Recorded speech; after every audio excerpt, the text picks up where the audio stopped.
Magandang araw po sa inyong lahat mga kababayan at welcome back dito po sa PNR at eto nga mga karibin natin ang hambog mo.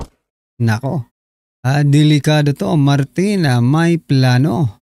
Ayuda ni Tamba imbestigahan. Yan mga kababayan, patungkol po riyan ang ating aalamin at bibigyan ng komento ngayong araw na ito. Pero bago pong lahat, kung bago ka pa lang at di pa po nakapag-subscribe sa ating munting channel, please don't forget to subscribe. At palike na rin po ng video ito. Maraming salamat po. At eto na nga, simulan na po natin to.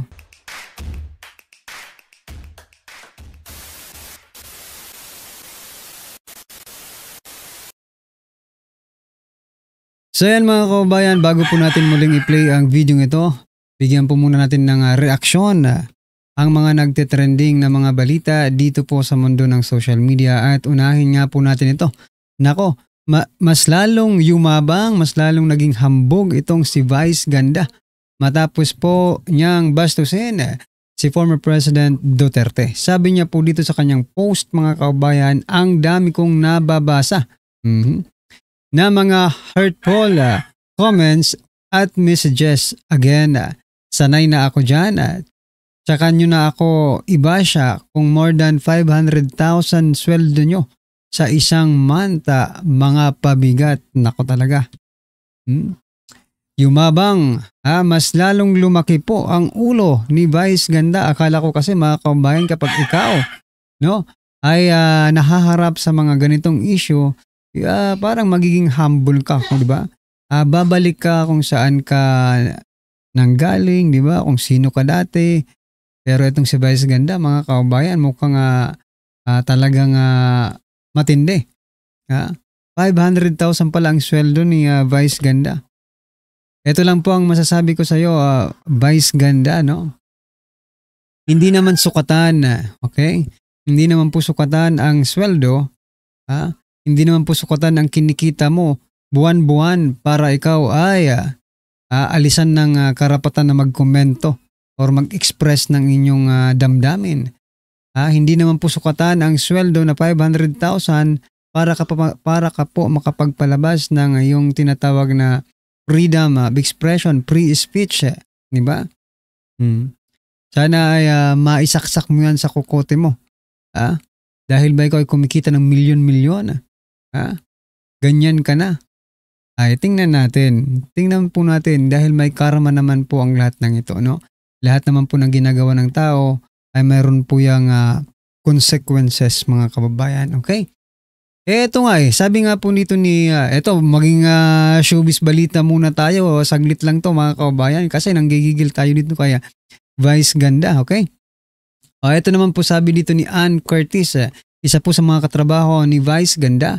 Sabi niya po dito, sometimes yung joke mo, Vice, hindi na talaga nakakatuwa. Okay? Yan o. Hindi na nakakatuwa. Di mo talaga ramdam na nakakasakit ka na ng tao. Kahit yun man ang role mo, mag-control ka naman sa mga biro mo. Alam mo ba, naiilan din kami na may lihim na galit sa'yo. Di ka na lang naman or di ka lang namin na pinapatulan dahil lamang sa respeto. Ang hilig mong magpahiya ng tao, di mo na nga alam na ang dami ng contestant na bad trip sa'yo. So yan, Vice Ganda, ngayon alam mo na. Diba? Ito palang mga kasamahan mo, mga katrabaho mo ay mayroon ding lihim, no? Na galit sa'yo. Yan ang mahirap dyan, mga kababayan. Diba? Katrabaho mo na nga, iniisip mo ng kaibigan ko ng mga ito, pero may galit sa'yo because of your attitude, no? Ayan, Vice Ganda, sana maging aral to sa'yo. O nga pala, boycott na Alams na, i-boycott po natin yung mga ini-endorse na produkto ni Vice Ganda para malaman niya po na ang mga Pilipino ay may malasakit sa taong nagpaganda. Nagpa-feel na safe po tayo dito sa Pilipinas. Yan po ay walang iba kundi si former President Duterte. Okay? Ito pa mga kabayan, balik politika naman po tayo. Ito ang balita. Nako po talaga, oo. Sabi po dito, mahiya naman kayo. Ako, Bicol Representative Saldico founded SunWest Group Holding Company Incorporated and parent company of SunWest Incorporated. His brother, Christopher Go, former Ako Bicol congressman, co-founded both SunWest and High Tone Construction Development Corporation. Nako, dalawa pala ito, mga kabayan, yung High Tone Construction and Development Corporation at saka yung SunWest na si Saldico naman at saka yung kapatid niya. Aba, biruin mo mga kabayan, yung High Tone nakakuha pala ng 4.8 billion na kontrata, ha? Samantalang ang SunWest 10 billion, mga kababayan. So isipin mo, si Saldico po ang nasa committee on chairman po siya ng committee on appropriation. Diba? Ang tanong ko nga dito, mga kababayan, sa lahat bang nangyayaring ito, wala man lang ni isa, no, na mga ginagawang kolokohan ng mga congressman dito ay involved si Tamba? Si Tamba nga ang may control ng budget, paano hindi niya malalaman ng mga ito? Maaari bang masama si Tambaluslos dyan sa investigasyong yan? Kasi hahanapin talaga yung ugat ng korupsyon, and maybe the root of all these things, diba, ay si Tambaluslos. Kaya maaari ba, Mayor Magalong, Senator Lacson, imbitahan nyo rin to, si Tambaluslos, mga kababayan, di ba? Sinasabi nga, 40% ang napupunta sa mga pool politiko. So, hindi lang naman siguro isang politiko ang 40% na yan, no, ng budget, okay? Malamang, lahat po ng politiko coming from the national government to the local government ay mayroon po yan. Diyan sa 40% na yan. Nako po. What I'm trying to point out dito, mga kababayan, ako po yung nagtatanong din kasi hindi ko rin naman po alam, pero although mayroon na po tayong doubt na talagang maybe Tambaluslos is behind all this corruption sa flood control projects. Diba? Or may commission or something na, diba? May padulas kay speaker, diba? Ayan po ay opinion lang natin, ha? Ito pa, mga kababayan, ito ang delikadong sinasabi ko sa thumbnail natin kanina. Sabi ko kasi dito, delikado to, may plano si Martin, di ba? Ito po ang plano ni Martin, mga kababayan, suportado ng Malacanang Malacanang pala. Suportado ng Malacanang ang charter change ni Martin Romualdez, nako po. So kung ito naman ay ikagaganda at ikakaliwanag, liwanag talaga. Para hindi na mabutasan ng anumang promisyon dito sa konstitusyon ay hindi naman po ito tututulan ng Pangulo. Ayon po yan kay Castro, ha? Hindi umano tututulan ng Pangulo ang charter change na kamakailan lamang ay ibinulgar na Senator Chis Cudero na itinutulak ni Speaker Martin Romualdez. Anya, ang Malacanang kung ikakabuti umano ito ng konstitusyon, hindi ito tututulan ng Pangulo. Nako. Ano ba ang purpose ng PIPI na yan? Diba yung People's Initiative, diba? Charter change yun eh. Para baguhin ang konstitusyon. Pero mga kababayan, no? Ngayon pa nga lang, hindi pa nila nababago ang konstitusyon. Ganito na po ang nangyayari sa Pilipinas. Paano kung nabago na nila yan at lahat ng binago nila pabor sa mga politiko? Sige nga. Ano nang mangyayari sa Pilipinas? Kaya sabi nga dito sa comment, hindi mangyayari yan. Over my dead body yung yung nag-comment, mga kababayan. Ay nako. Hindi napapanahon yung inyong charter change, no? Kasi kung iisipin mo, puro namang pamumulitik ang ginagawa ninyo . Kung mag-charter change tapos baguhin nyo, ano bang babaguhin nila? Isa po, sabi po ng mga analyst, isa po sa posibleng baguhin nila ay yung term extension. Tulad po ng ginawa ng ni Marcos Sr., di ba? Nag-extend po ng kanyang term. That's why umaba po ang kanyang panunungkulan sa Pilipinas. Kaya ganun din ang gustong mangyari dito charter change, term extension. So kung hindi man term extension, ano kaya ang kanilang gagawin mga kababayan? Diba? Anyway, yan po ang medyo plano, no? Ang plano ni Martin. Ito pa mga kababayan, hindi lang dapat flood control projects hindi lang dapat flood control projects ang iniimbestigahan. Ito rin, mga kalokohan ng pambibigay ng ayuda under Martin Romualdez. Ito ang dapat imbestigahan. Malaking pera to, Actually, nauna kayo. You exposed yung kalokohan ng pagbibigay ng ayuda. So I wanted to ask you about this. So you have Representative Toby Tiangco saying that, I will quote, pag sumama ka sa Bagong Pilipinas Serbisyo Fair ni Speaker Martin Romualdez, dun ka daw bibigyan ng 777. Ito, 7 million worth of AKAP, 7 million worth of TUPAD, 7 million worth of AIX, 7 million worth of MAIP. Ito yung medical assistance. So he says technically this isn't cash given to you, but it's set aside for you, right? And, Yes. and you were actually offered. You were offered this same amount. Well, alam mo kasi may totoo yan, Karen, We were also offered, pero siguro mas lesser na amount kasi ito na yung sa local government na eh. Pero ang maganda nito is, alam mo, nung nilabas ko yan, di ba inaccuse pa nila ako na nagsisinungaling ako at gumagawa lang ako na istorya. Now, no less than someone in Congress is talking about it and confirming it. Alam mo, hindi lang 777 yan, Karen. Meron pa nga 30 yan eh. Oh, wow. 30. Kung ikaw ang nag-host. Oh, my. Yes. Kung ikaw ang host, kaya nga nag-uunahan silang mag-imbita eh. Kung ikaw ang host, you get 30.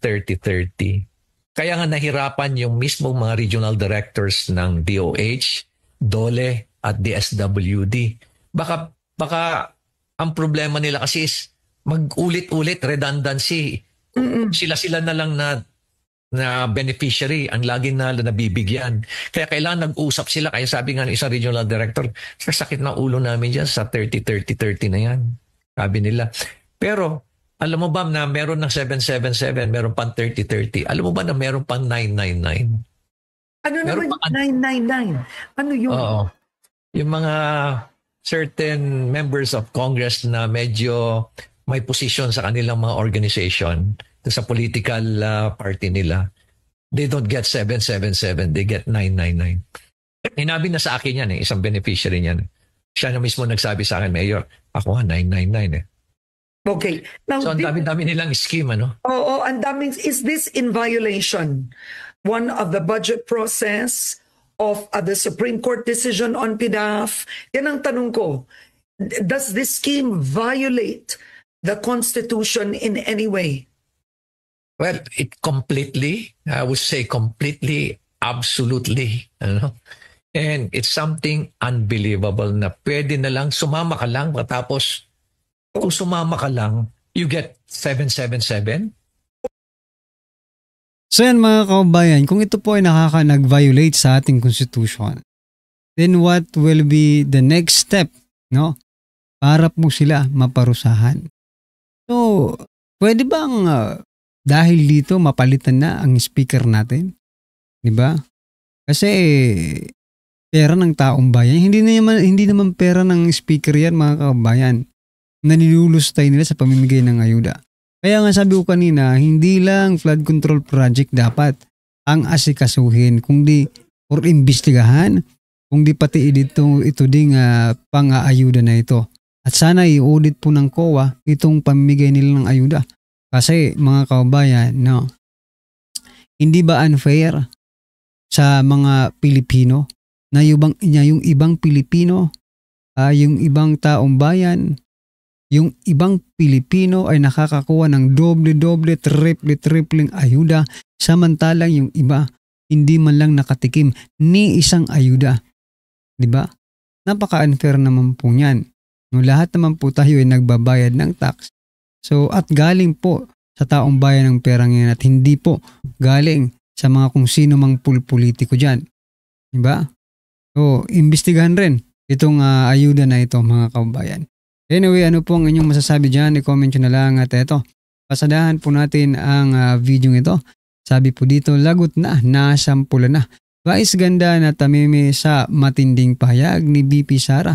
Davao, nagsalita na. Eto na po. Bigyan natin ngayon ng reaction, opinion, itong post na News 5, 14 minutes ago. Tungkol ito sa pananaw ni BP Sara sa panawagan na ideklara persona non grata si Vice Ganda sa Davao City. Nagsalita na. BP Sara sa panawagang pagdeklarang persona non grata kay Vice Ganda. Ipinauubaya na ni Vice President Sara Duterte sa Davao City Council ang pagdidesisyon kung idideklarang persona non grata sa lungsod ang comedian host na si Vice Ganda. Kasunod ito ang naging biro ni Vice Ganda sa kanyang concert kaugnay ng pahayag noon ni dating Pangulong Rodrigo Duterte na sasakay siya ng jet ski sa West Philippine Sea at ang pagkakadetine sa dating Pangulo sa The Hague, Netherlands. Sinabi naman ni Acting Vice Mayor Rigo Duterte II na mayroong mas mahalagang bagay na dapat pagtuunan ng pansin kaysa rito. Ito ang pahayag ni Vice Mayor Duterte. Davao City will not be distracted by cheap insults and distasteful joke made for clout. Ano yan? Okay, so dito ako mas lalong bumibilib sa mga Duterte as leaders. Hindi sila balat sibuyas. Tayo lang mga BTS ang minsan tayo ang nagre-react, diba? Tayo ang nasasaktan. Kasi nga, kawawa na nga si Tatay Digong doon na matanda na, 80 years old, nalulungkot, nangangayayat na. Tapos, ganunin pa. Siguro kung ang joke lang tungkol sa West Philippine Sea, baka okay lang sa akin. Ang masakit yung dinala pa sa para bang doon ako nasasaktan yung ano pa siya, yung pagkakakulong niya sa Netherlands, yun ang masakit. Yung West Philippine Sea, hayaan mo yan. Total, sinabi naman niya talaga yan na joke na West Philippine Sea, mag-jet ski siya doon. Ang masakit yung pinaglalaroan nila yung ginawa ng administrasyong ito, parang tuwan-tuwa sila na nakulong si Tatay Digong natin sa ICC Netherlands. But balik tayo sa mga Duterte. Tama ang sabi ni Vice President Duterte na hindi siya makialam, bahala ang City Council. Kaya ang City Council naman, wala kaming panahon pa rin yan. May mga mas mahalaga pang bagay na pagtunan namin pansin.